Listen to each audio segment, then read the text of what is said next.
It's been over 1.5 years since I've caught my cheating wife, went through hell, almost lost my kids and my ability to function at work due to reconciliation/mediation issues, and finally got divorced 2 months ago. To give a short rehash of what happened, my ex-wife had postpartum psychosis after the birth of our first daughter. She was convinced that the child was switched in the hospital, and as our daughter grew up, she had a new delusion every few years, that the child suffered from autism, was being abused by the daycare employees, the grandparents, and probably even me. She kept suffering from depression and turned cold towards me, with high bursts of intimacy during 3 or 4 weeks, then months of neglect. We got married in November 2016, and in January 2018, she asked me to back up her phone.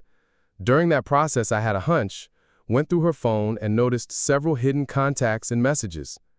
It turns out that she was having multiple affairs, mostly emotional, but 2 physical ones. One of those was with a guy who was 17 years older than her, 54 then, and who was tattooing her back with a large piece to remember her hard times, my love for her, and the love she had for our children. It turned out she saw him several times each week starting 2 weeks after our wedding.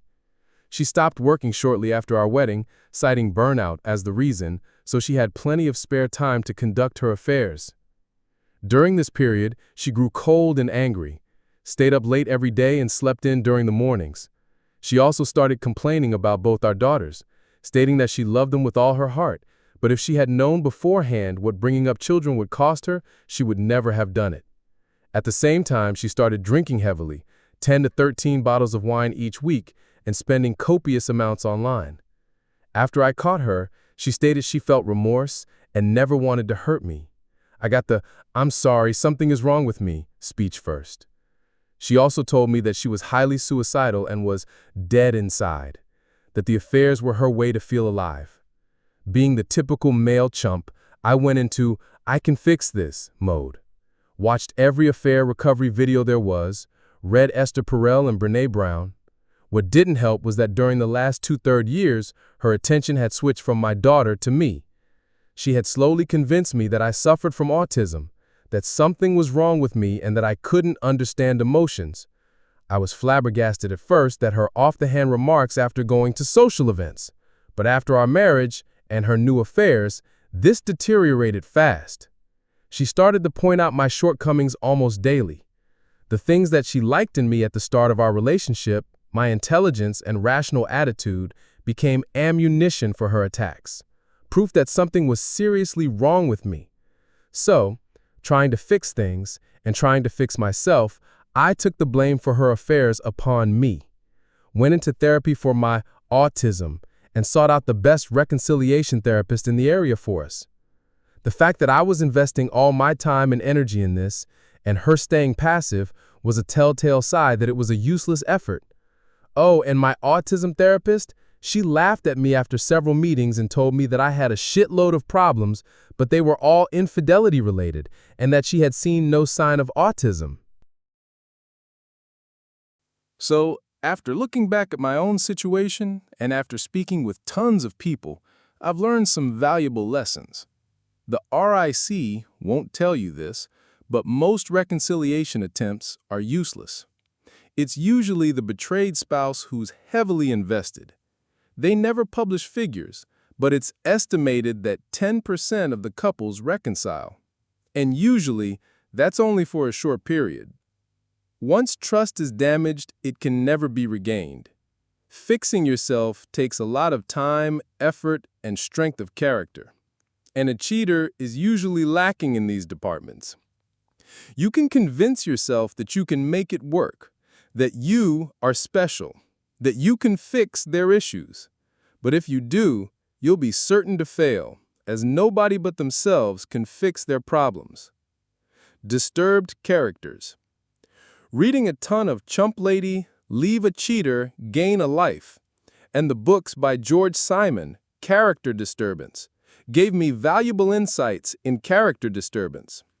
My ex-W made our divorce hell and fought me every step of the way, throwing weird accusations toward my lawyer that I sold the car, sold the inventory of our mutual home, had been funneling away income for several years to hidden bank accounts. She refused to give me 50-50 custody and started telling the world that I was a monster and that she was fleeing from my abusive grasp. Only in hindsight did I understand that for her, life is a constant battle for supremacy. She needs to win every fight and will fight dirty to do so. I'm glad I didn't stoop to her level. I tried to stay as calm and composed as I could be, while she yelled, cursed, and accused me of horrible things that I could all prove false. This only increased her anger, though, but as a man, I was 2 steps behind. Responding in anger would only prove her accusations.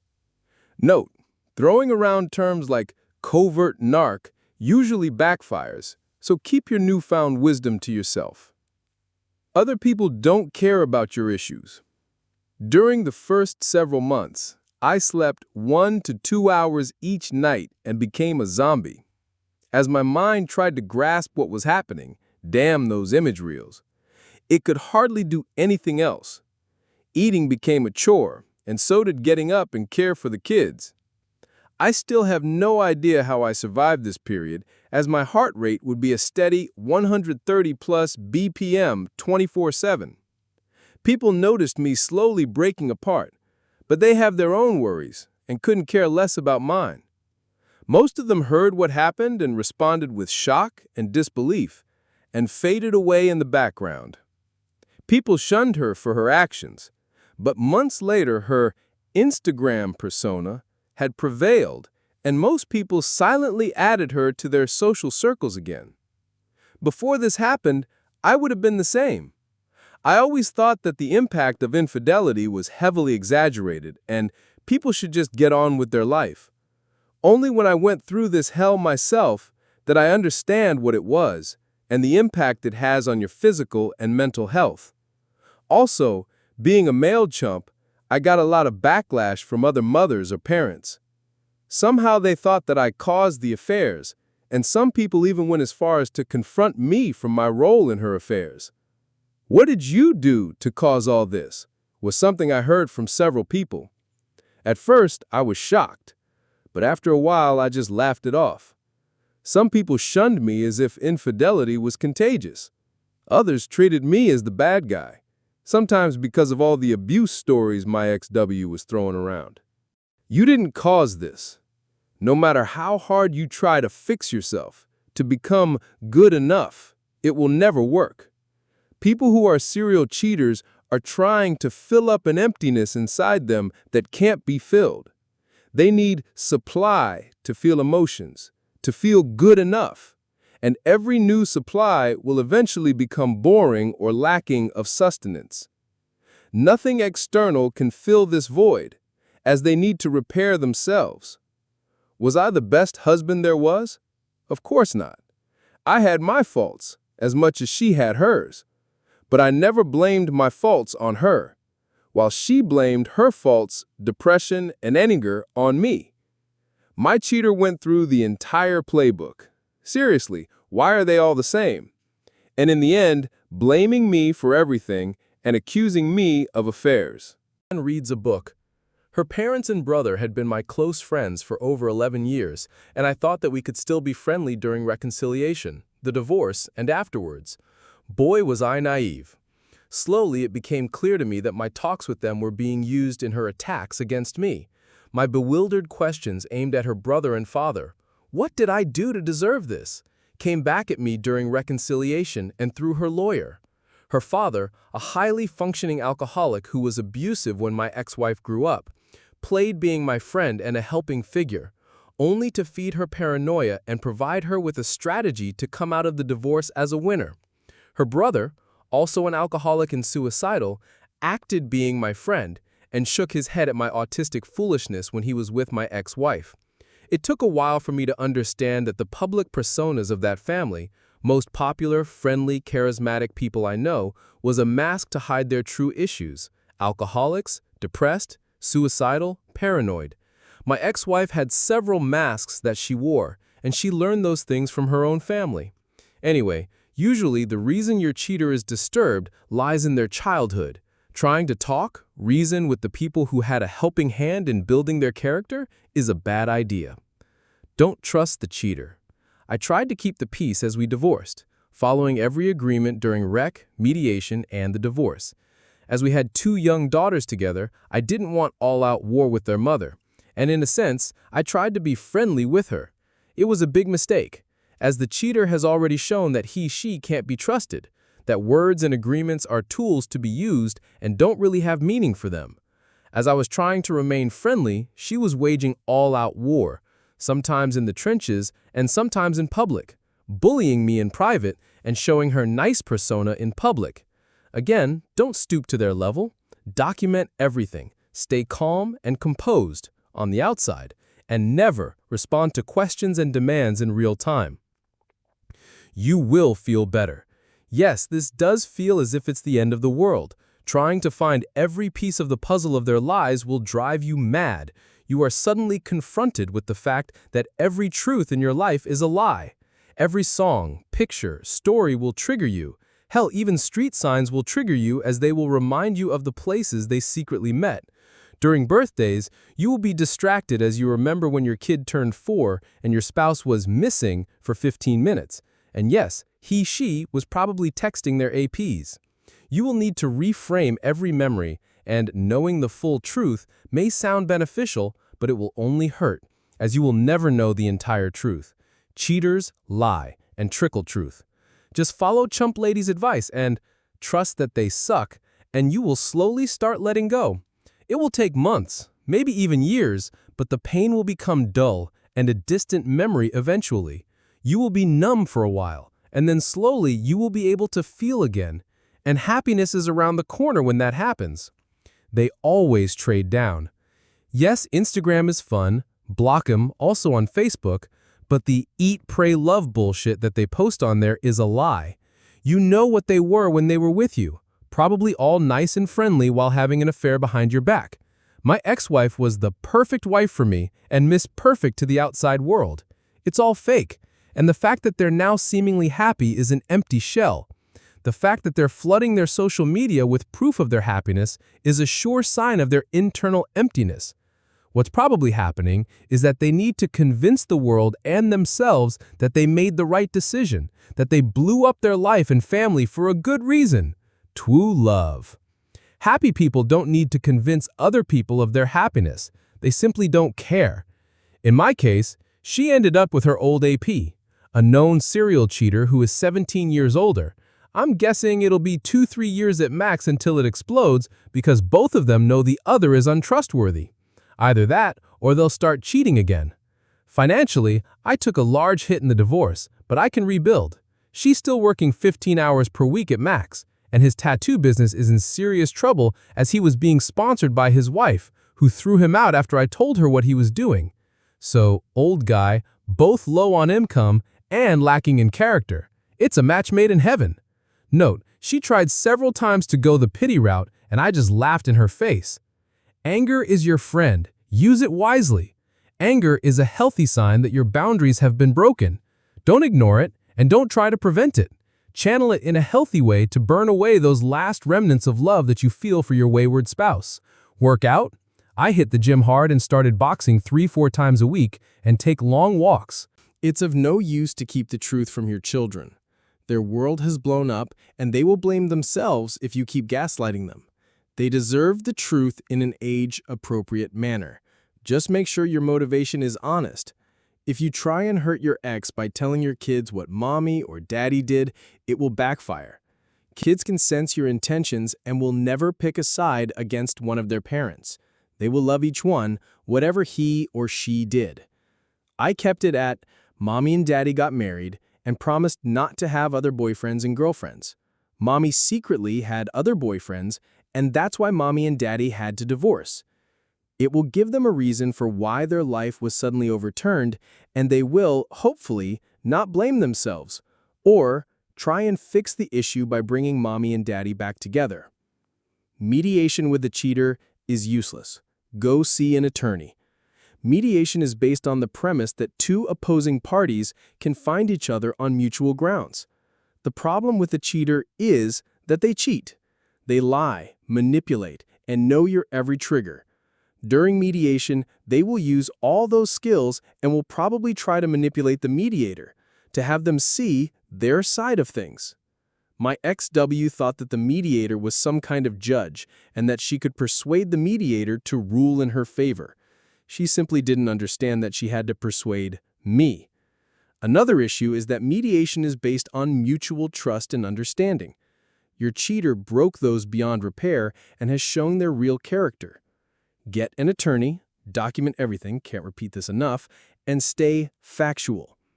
If you find a good attorney, they will help you through the real issues, money, custody, etc., and block any attempt of you to talk about your emotions or pain.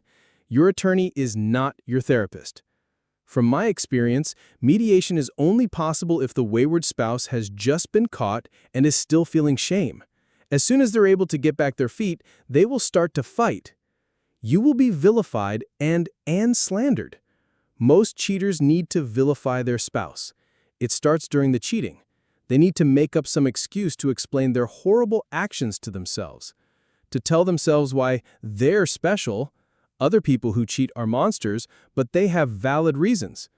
And during the affair, chances are high that they talk about you behind your back, telling their parents and friends about your horrible character, about all the things you do wrong in your relationship with them.